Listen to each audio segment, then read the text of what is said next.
Lero panyanso voice box mkulu wina akufuna kulankhula ndi olemekezeka mayi Aisha Mambo wauza kuti ngati pali munthu mmodzi kapena kuti mtsogoleri mmodzi wina amene akusokoneza ntchito za chipani cha UDF kuti zisapite patsogolo ndiye ndiwo mayi Aisha Mambo. Tenga limodzi pano panyanso voice box kuti timve kuti mkulu amene chifukwa chani akuwaloza dzala mayi Aisha Mambo kuti akuzokhala mtsogoleri mmodzi amene akupangitsa kuti UDF isapite patali, ndipo akamaliza timati mutuze maganizo anu in the comment section below pompano Manyasa voice box.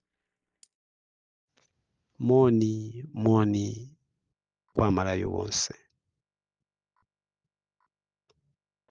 Nthawi ino pamene ife tikupereka moni chonchi komanso tikuthokoza kwathokoza atsogoleri onse amene amapanga ndale m'dziko la Malawi, whether nda MCP kaya ndachi DPP kaya nda UDF kaya nda UTM, ife tikukuthokozani malinga ndi ma contributions anu amene mumapanga towards development ya dziko la Malawi.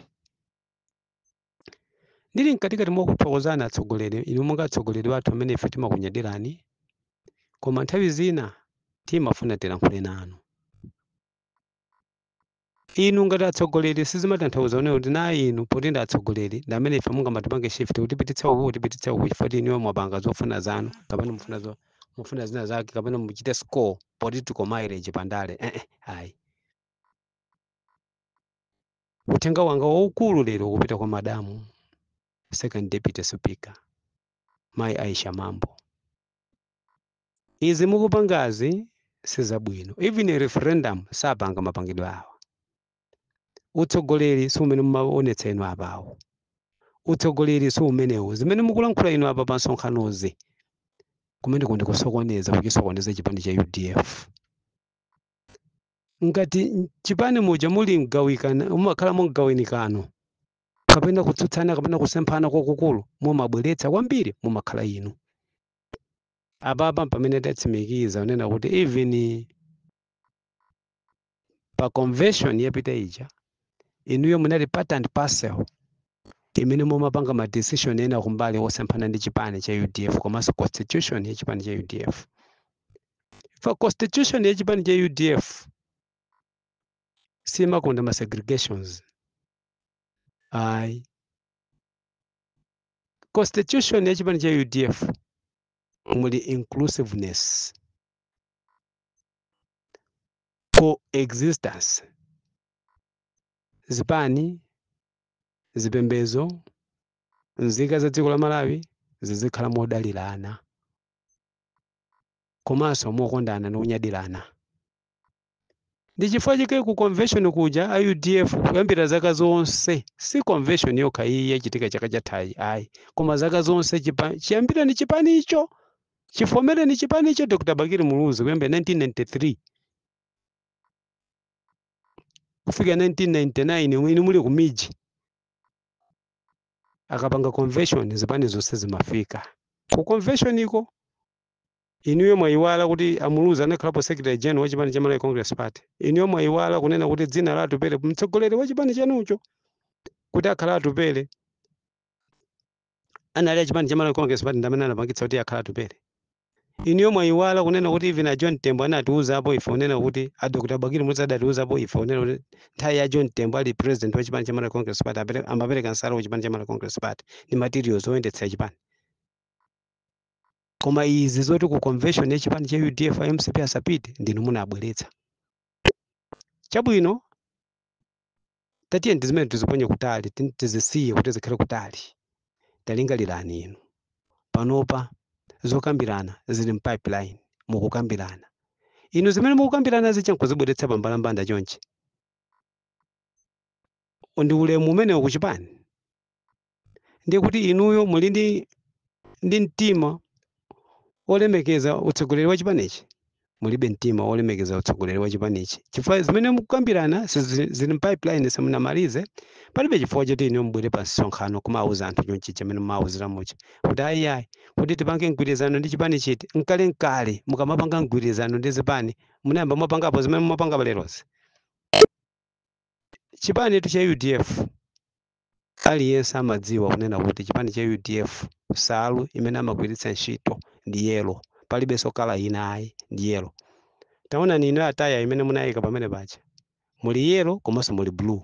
It means mbali ina muli ku yellow, mbali ina muli ku blue. Mbali ina muli kuvala mavalidwe wanu okhawo. Mavalidwe wanu okhawo. Nangase Angela Muluzi ife timamuona. Sinambe tamuona apo. Chiyambire ni kampeni ya chaka chino.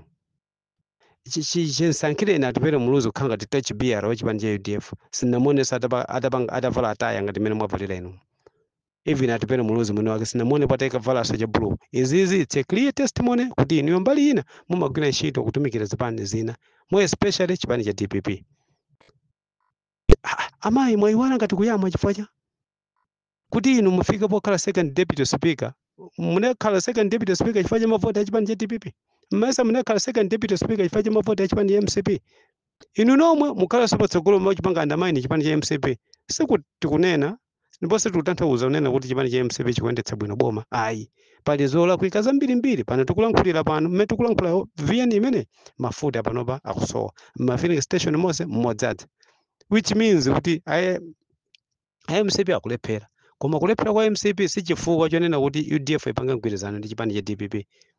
Zimene mukupanga apazi ngati mukunena pamene paja apo mwanena za chikangawa mwanena bwino. Mwanena bwino.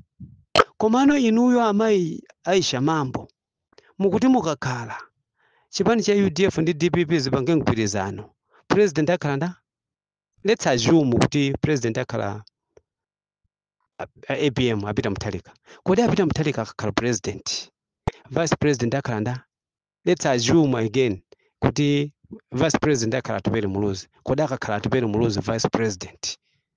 Atupere Muluzi akakhala vice president. Do you think kuti mmene inu mumaonera